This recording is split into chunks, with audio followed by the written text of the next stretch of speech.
Au lever du jour, un chiffre s'impose.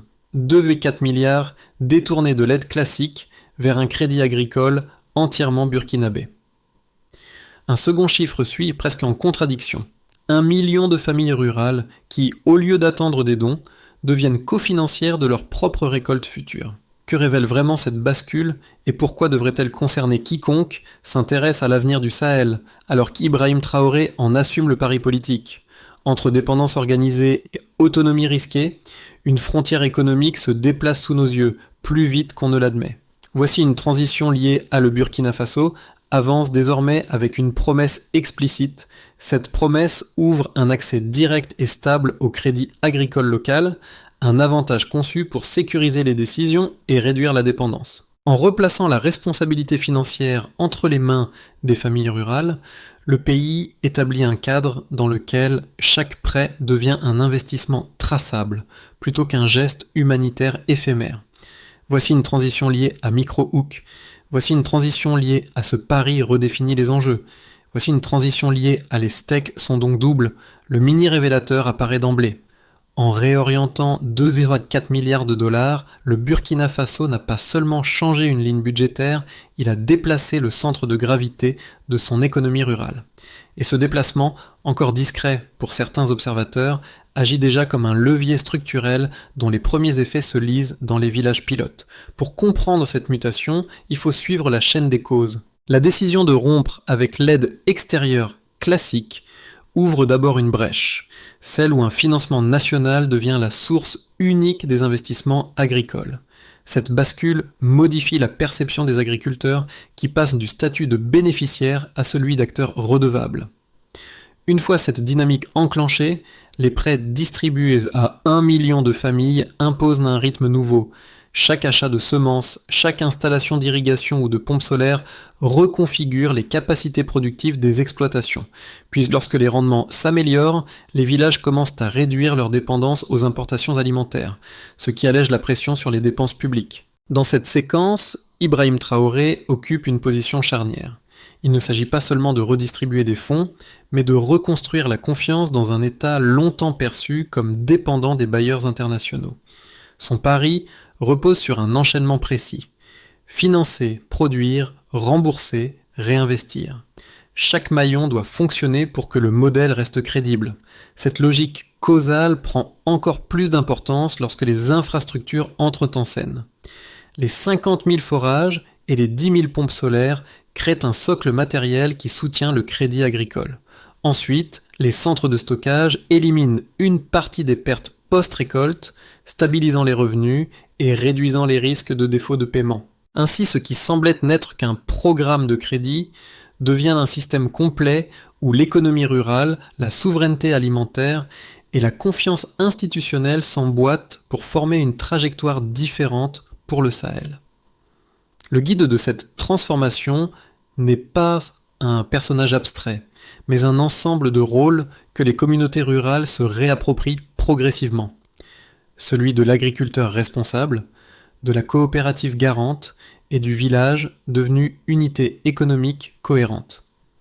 Chaque acteur incarne une part du mécanisme et fait circuler le crédit comme un outil collectif plutôt qu'un soutien extérieur ponctuel. Le premier micro-cas provient d'une zone pilote où les prêts ont été utilisés pour financer des semences améliorées et un système d'irrigation simple. En quelques mois, les familles concernées ont constaté une hausse de leur rendement, ce qui a permis d'honorer les premières échéances de remboursement. Ce retour rapide a renforcé la discipline financière locale et les coopératives ont commencé à structurer des règles pour garantir la transparence des allocations. Voici une transition liée à le deuxième micro-cas, illustre un autre versant du changement. Voici une transition liée à les impacts précoces ne se résume donc pas aux récoltes. Voici une transition liée à SOWAT. Avant la réorientation des fonds, les villages dépendaient encore fortement des dons, souvent irréguliers et imprévisibles. Après le basculement, le Crédit agricole national devient la source unique et directe du financement rural, transformant en quelques mois le fonctionnement des exploitations. Ce changement commence comme un simple ajustement budgétaire, mais il se mue rapidement en une mécanique qui redistribue les responsabilités à tous les niveaux. Le point d'activation se produit lorsque les premiers prêts sont débloqués pour 1 million de familles. Chaque foyer reçoit environ 2 nuits $400, une somme suffisante pour acheter des semences, installer une irrigation basique ou remplacer un outil usé depuis des années. Les agriculteurs investissent immédiatement car les besoins sont urgents et les saisons ne laissent aucun répit. Les coopératives s'organisent pour suivre les dépenses, établir des calendriers et préparer les rapports de remboursement. Les villages, habitués à attendre l'aide extérieure, découvrent soudain un processus où le temps administratif dépend de leurs propres décisions. Lorsque l'usage des prêts gagne en vitesse, la séquence atteint son véritable cœur de tension. Les rendements agricoles augmentent. Les récoltes de mil, de sorgho et de maïs affichent des hausses comprises entre 30 et 50%. Les familles remboursent rapidement, soutenues par un système numérique qui enregistre chaque échéance et ajuste les versements en fonction des récoltes. Les infrastructures suivent. Plus de 50 000 forages assurent l'eau dans les zones arides, tandis que 10 000 pompes solaires stabilisent l'irrigation. Dans ce mouvement, Ibrahim Traoré consolide le discours d'autonomie, produire, rembourser, puis réinvestir. La dynamique devient visible dans toute la chaîne. Les réductions d'importation se chiffrent déjà à 200 millions de dollars par an, ce qui libère de nouvelles ressources pour étendre les zones pilotes. Le moment de crescendo apparaît lorsqu'un effet inattendu se manifeste. Les villages commencent à créer leur propre plan d'allocation du crédit sans attendre les directives centrales. Les coopératives définissent des règles internes pour protéger les familles vulnérables et répartir les risques. Les femmes assurent de nouveaux rôles dans la gestion du stockage, réduisant les pertes post-récolte grâce au centre communautaire. Les jeunes, attirés par les nouveaux emplois créés dans l'irrigation, le transport ou la transformation, ralentissent leur départ vers les villes. Les infrastructures redéfinissent la trajectoire de plusieurs régions simultanément. La Dushan est tout aussi marquante. Le taux de remboursement atteint 92% dans les districts pilotes. Les excédents agricoles stabilisent les prix locaux. Les importations diminuent, renforçant la balance commerciale et la souveraineté alimentaire. Les emplois saisonniers augmentent de près de 200 000 postes. Les villages, autrefois dépendants d'une aide extérieure incertaine, éprouvent un sentiment nouveau, celui de maîtriser leurs décisions économiques. Ce mouvement se diffuse dans les régions voisines, où des pays comme le Mali et le Niger observent de près les résultats, envisageant de reproduire le modèle. Ainsi, la succession des événements ne décrit pas seulement une politique agricole, mais un basculement profond où les mécanismes économiques, sociaux et institutionnels s'alignent pour créer une trajectoire nouvelle et durable pour le Burkina Faso. Au départ, les rendements agricoles du Burkina Faso demeuraient alignés sur des niveaux très bas avant de connaître une hausse de 30 à 50% dans les zones pilotes, un bond qui change immédiatement la structure alimentaire nationale. Cette augmentation massive traduit un simple principe. Une production renforcée réduit mécaniquement la dépendance extérieure. Le premier chiffre appelle donc une lecture attentive. L'amélioration ne résulte pas d'un hasard météorologique, mais d'un enchaînement précis. Accès au crédit, achat de semences améliorées, irrigation plus stable, stockage sécurisé. Chaque élément corrige un point faible ancien de l'agriculture burkinabé, et l'ensemble crée une progression mesurable, régulière, reproductible. Le deuxième chiffre clé, 92% de taux de remboursement, indique un comportement financier rare dans un contexte rural longtemps marqué par l'instabilité. Ce pourcentage, qui dépasse de nombreux programmes internationaux, montre que les familles considèrent désormais le crédit comme un outil durable. Pour comprendre ce résultat, il faut observer la mécanique interne. Un système numérique enregistre chaque échéance, ajuste les montants selon la récolte et aligne les remboursements sur des cycles agricoles réels. Cette précision diminue la pression immédiate et encourage une discipline financière qui consolide la solidité du programme. Les coopératives jouent un rôle central en surveillant les flux, ce qui empêche les dérives et protège les foyers les plus fragiles. Le troisième indicateur visible, la réduction annuelle de 200 millions de dollars d'importations alimentaires, illustre la dimension géoéconomique de la transformation. Il ne s'agit pas seulement d'économies budgétaires, mais d'un déplacement du pouvoir économique. En réduisant les achats extérieurs, le Burkina Faso rééquilibre sa balance commerciale et réinvestit une partie de ses ressources dans l'expansion du programme agricole. Ce mouvement possède un effet multiplicateur, moins d'importations, plus d'investissements domestiques, meilleure résilience face aux crises climatiques. Les excédents locaux stabilisent progressivement les prix et plusieurs districts observent déjà une baisse de la volatilité alimentaire. Ces résultats chiffrés ne peuvent être séparés des infrastructures matérielles déployées pour les soutenir. Les 5000 forages assurent une continuité hydrique dans les zones arides, tandis que les 10 000 pompes solaires protègent l'irrigation contre les ruptures fréquentes d'approvisionnement énergétique. Ces installations, souvent gérées collectivement, augmentent la fiabilité des cultures et réduisent les pertes saisonnières. Elles forment la base logistique qui permet aux agriculteurs de répondre à leurs obligations financières sans tomber dans les cycles de défauts qui ont marqué les anciens modèles d'aide. Dans cette dynamique, Ibrahim Traoré intervient comme garant politique. Il porte l'idée que la performance économique doit être évaluée par des résultats mesurables et non par la quantité d'aides reçues. Son discours valorise la responsabilité locale et la capacité du pays à prouver par les chiffres l'efficacité de ses choix. Les communautés rurales s'approprient cette logique et les coopératives deviennent les relais naturels de cette culture du résultat. La chaîne qui relie les décisions politiques aux récoltes quotidiennes fonctionne parce qu'elle repose sur des indicateurs compréhensibles, traçables et immédiatement utilisables pour ajuster le modèle.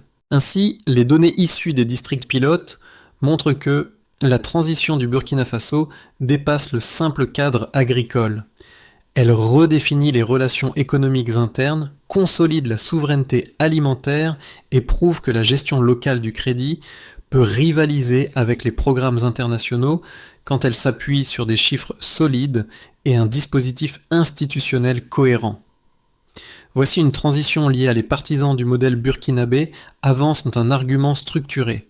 En face, les sceptiques développent une position tout aussi élaborée. Ils rappellent que le pays reste vulnérable aux aléas climatiques et que les infrastructures, malgré leur nombre, ne garantissent pas une stabilité totale. Ils avancent qu'une seule mauvaise saison pourrait provoquer une vague de défauts de paiement, même avec des mécanismes d'assurance. Ils redoutent également qu'une culture de l'endettement se substitue à une logique d'investissement maîtrisée, surtout dans les zones où les coopératives manquent d'expérience dans la gestion financière. Pour ces critiques, la réussite actuelle serait réelle mais fragile, incapable de résister à des chocs externes majeurs.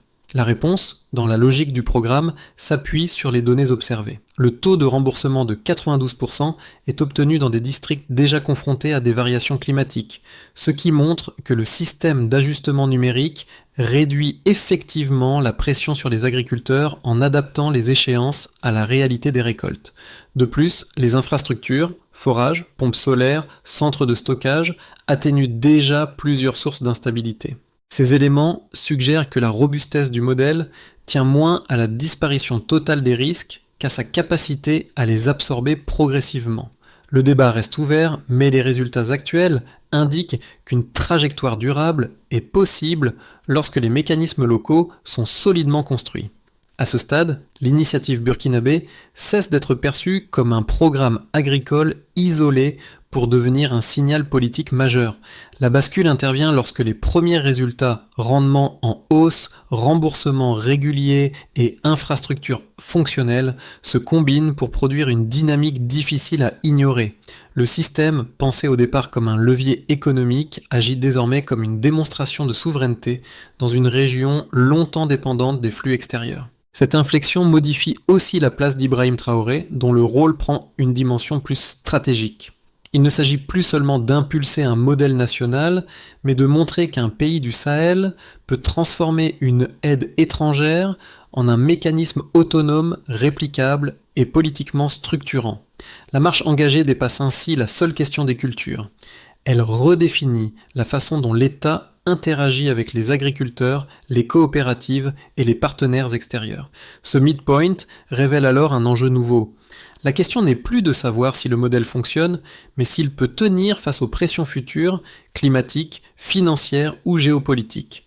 Ce déplacement du centre de gravité crée une tension durable, et c'est dans cette tension que se joue l'avenir du programme. Le point soulevé au midpoint portait sur la capacité du modèle burkinabé à résister aux pressions futures. Les résultats actuellement observés permettent d'esquisser une réponse car les effets s'étalent déjà sur 4 sphères: l'État, les entreprises, les communautés rurales et l'ensemble du Sahel. Dans cette configuration, Ibrahim Traoré reste la figure qui relie les dimensions économiques et politiques du programme, assurant sa cohérence d'ensemble. Un ensemble vidéo sain. L'État. Pour les autorités, l'impact le plus immédiat réside dans la baisse des importations alimentaires estimée à 200 millions de dollars par an. Cette diminution libère une marge budgétaire réorientée vers l'expansion du crédit agricole. L'État gagne également en stabilité face aux variations internationales des prix des céréales. La souveraineté alimentaire ne relève plus d'un objectif lointain, mais d'une trajectoire concrète. Le secteur privé. Les entreprises voient dans dans l'essor des rendements en hausse de 30 à 50%, une opportunité structurelle. Les filières liées à l'irrigation, au stockage, au transport et à la transformation agricole bénéficient d'une demande plus régulière. L'amélioration des récoltes crée des emplois saisonniers supplémentaires et attire l'intérêt de partenaires régionaux. Dans plusieurs zones pilotes, les coopératives deviennent des interlocuteurs économiques à part entière, stimulant de nouvelles activités locales. 3. Les populations rurales. Pour les familles agricoles, les conséquences se traduisent par une stabilité accrue des revenus. Le taux de remboursement de 92% montre que les foyers gèrent efficacement le crédit lorsqu'il est aligné sur les saisons. Les villages équipés de forages, de pompes solaires et de centres de stockage réduisent les pertes et sécurisent l'approvisionnement. Les femmes jouent désormais un rôle élargi dans les coopératives, tandis que les jeunes trouvent davantage d'opportunités locales, limitant ainsi l'exode vers les villes. 4. Le Sahel. La région à l'échelle régionale, le modèle burkinabé, attire une attention croissante. Le Mali et le Niger analysent de près cette réorientation économique fondée sur les ressources locales. Le succès relatif du Burkina Faso déplace progressivement l'équilibre géoéconomique du Sahel, longtemps structuré par les flux d'aide extérieure. Si l'expérience se consolide, elle pourrait devenir un précédent pour d'autres nations, offrant une alternative crédible aux mécanismes habituels de financement international. Dans l'ensemble, les conséquences dépassent la seule performance agricole. Elles réorganisent les priorités publiques, renforcent le tissu productif, stabilisent les communautés et ouvrent la voie à une forme nouvelle d'autonomie régionale. Le véritable enjeu sera désormais de savoir si ce modèle peut conserver cet équilibre lorsqu'il sera soumis à ses premiers grands chocs. Une question demeure après l'observation des premiers résultats. Le modèle burkinabé peut-il maintenir sa trajectoire lorsque les conditions extérieures varieront inévitablement au cours des 12 prochains mois ?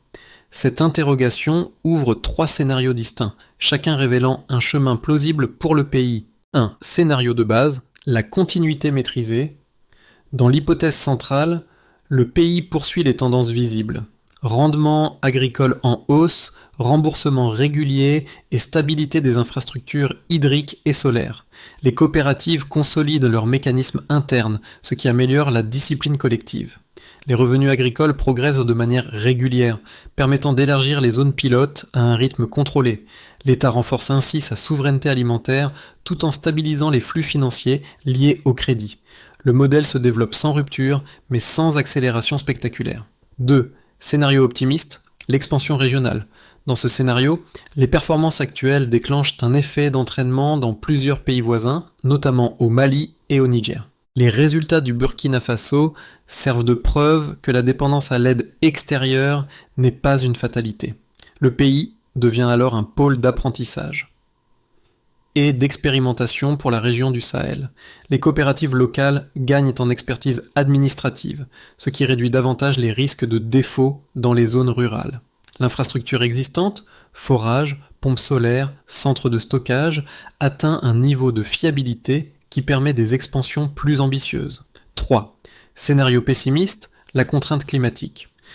Le scénario défavorable repose sur un choc climatique ou une série de mauvaises récoltes.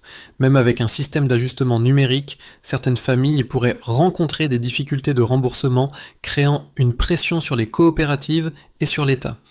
Les infrastructures atténuent une partie du choc, mais pas entièrement. Les importations alimentaires pourraient augmenter temporairement, et certaines zones reculeraient vers une dépendance partielle à l'aide extérieure. Ce scénario n'efface pas les progrès, mais en ralentit la consolidation. La trajectoire la plus solide reste celle qui considère le modèle non comme une solution parfaite, mais comme un système évolutif.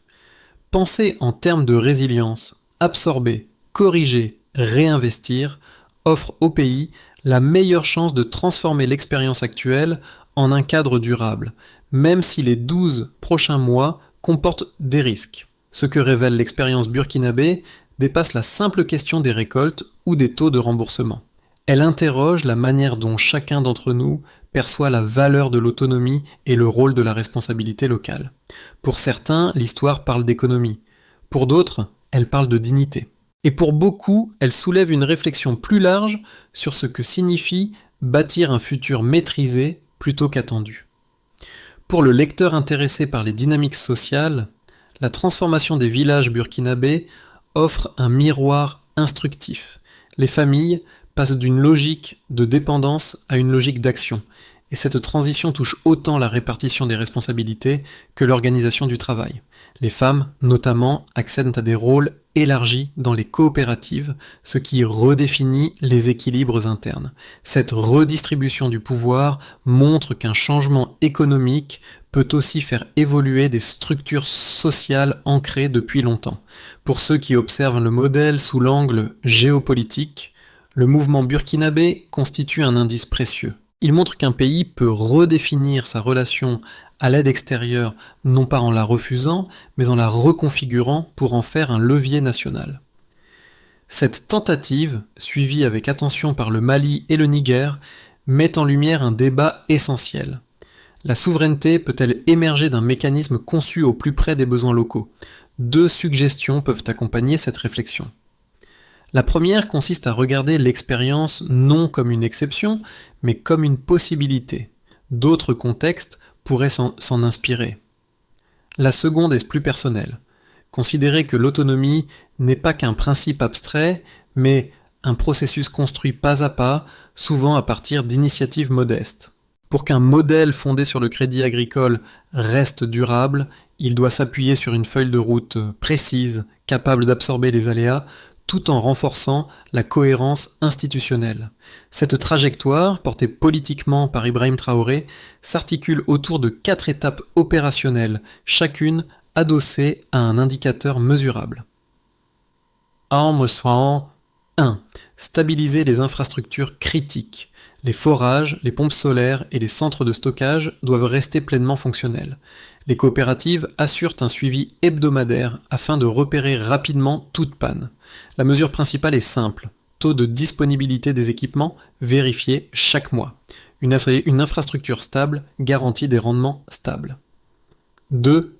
Ajuster les calendriers de remboursement. Le système numérique doit continuer d'adapter les échéances aux cycles agricoles. Les modifications saisonnières sont intégrées trimestre par trimestre. L'indicateur clé reste la régularité des remboursements, maintenir ou dépasser les 92% observés dans les zones pilotes. Une flexibilité maîtrisée limite les risques de défaut. 3. Renforcer la formation financière locale. Les coopératives reçoivent des modules courts sur la gestion du crédit et le suivi des flux. Cette formation est déployée par vagues mensuelles. La progression est mesurée via des audits simplifiés, évaluant la qualité des rapports produits. Une gouvernance locale solide réduit les fragilités structurelles. 4.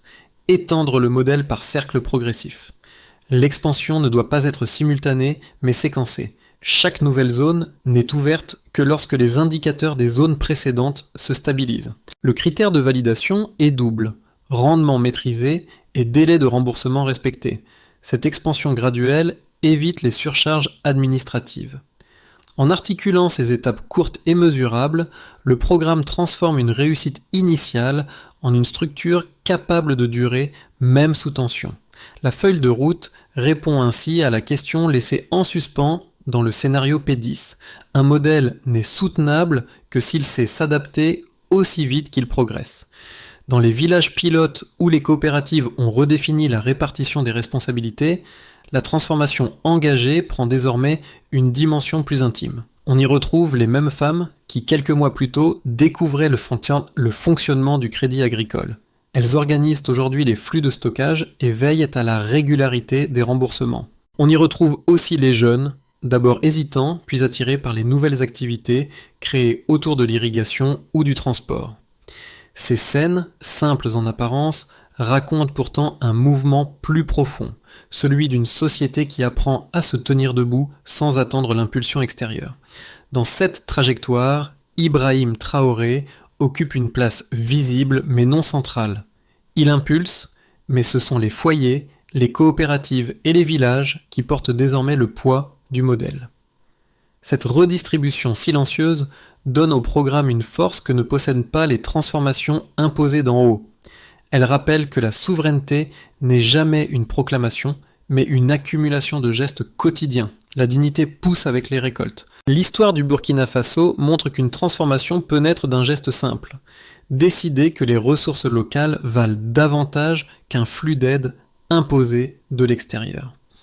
Ce choix, devenu modèle pour 1 million de familles rurales, trace une voie où la souveraineté se construit à partir d'initiatives modestes, répétées, alignées sur les besoins réels. Il n'est pas nécessaire d'y voir une leçon universelle, mais plutôt un rappel discret. Les changements durables émergent souvent des communautés qui osent reprendre la main. Pour celles et ceux qui suivent ce type de transition, partager cette histoire, l'expliquer ou simplement la mettre en perspective peut contribuer à élargir la conversation sur l'autonomie économique.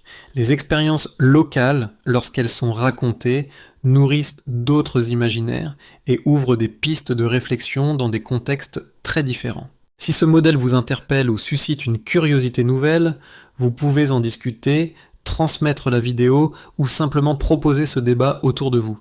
Après tout, chaque discussion nourrit un futur possible.